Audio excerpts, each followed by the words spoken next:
In our fast-paced, always connected world, rest is often misunderstood.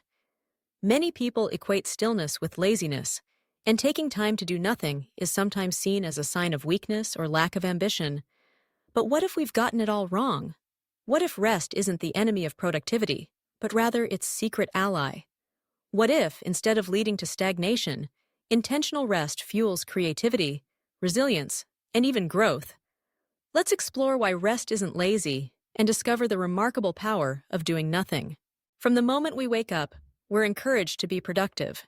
Our calendars fill with meetings, deadlines loom, and social media bombards us with stories of people hustling harder, achieving more, and never stopping. The message is clear.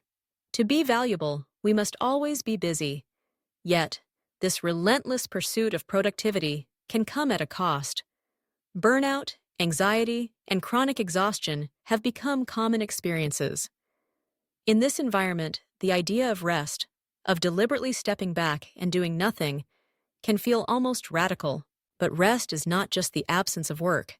It's a vital part of being human. Throughout history, many of the world's greatest thinkers, artists, and innovators have recognized the importance of downtime. Einstein famously credited his theory of relativity to moments spent idly daydreaming. Beethoven took long walks in the woods, letting his mind wander, allowing melodies and ideas to come to him. Even in nature, we see cycles of activity and rest. Trees shed their leaves and go dormant in winter, animals hibernate, and tides ebb and flow. Rest is not laziness, it's a natural and necessary rhythm. Science backs this up. Our brains aren't designed to be on all the time. When we rest, especially when we engage in what researchers call wakeful rest, sitting quietly, daydreaming, or simply letting our thoughts drift, our brains enter a different mode. This is known as the default mode network, and it's when our brains consolidate memories, process emotions, and connect ideas in new ways. Ironically, some of our most creative insights and problem-solving breakthroughs happen not when we're focused, but when we let go and allow our minds to wander. Consider the last time you had a breakthrough idea in the shower, or while taking a walk, or simply staring out the window. There's a reason for this. When we disconnect from deliberate effort, we give our brains space to make connections, to synthesize information, and to come up with solutions that eluded us when we were trying too hard.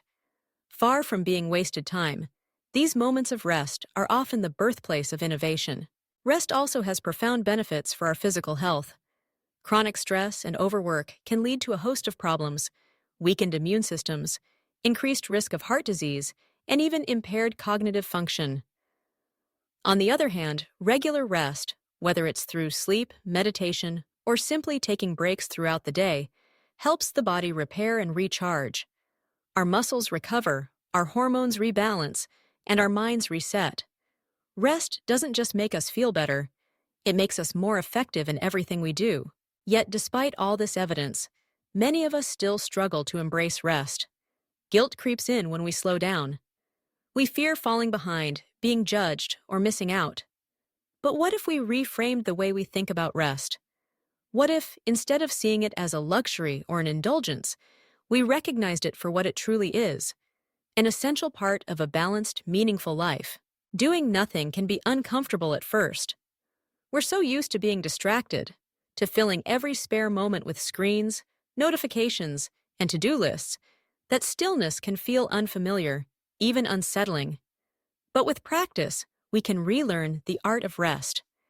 It might be as simple as sitting quietly with a cup of tea, taking a slow walk without a destination, or lying on the grass and watching the clouds drift by. These small acts are not signs of laziness. They're acts of self-care and wisdom.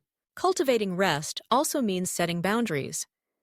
In a culture that glorifies busyness, it can take courage to say no, to carve out time for yourself, and to prioritize your own well-being. But by doing so, you're not only taking care of yourself, you're setting an example for others. You're showing that it's possible to be both ambitious and rested, driven and at peace. Rest can also deepen our relationships. When we slow down, we become more present with ourselves and with the people around us. We listen more deeply, connect more authentically, and appreciate the small moments that often get lost in the rush. In the quiet spaces between doing, we rediscover what truly matters. So, how can we begin to embrace the power of doing nothing? It starts with a shift in mindset. Recognize that rest is not a reward you have to earn by working yourself to the brink. It's a right, a necessity, and a source of strength. Schedule downtime into your day, just as you would any other important appointment. Protect it fiercely. Experiment with different forms of rest. Try meditation, gentle movement, or simply unplugging from technology for a while.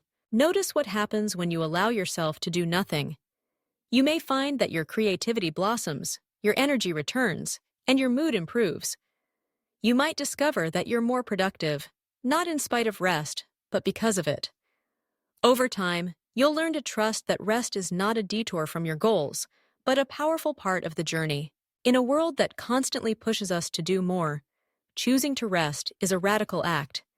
It's a declaration that your worth is not measured by your productivity, but by your presence, your joy, and your well-being.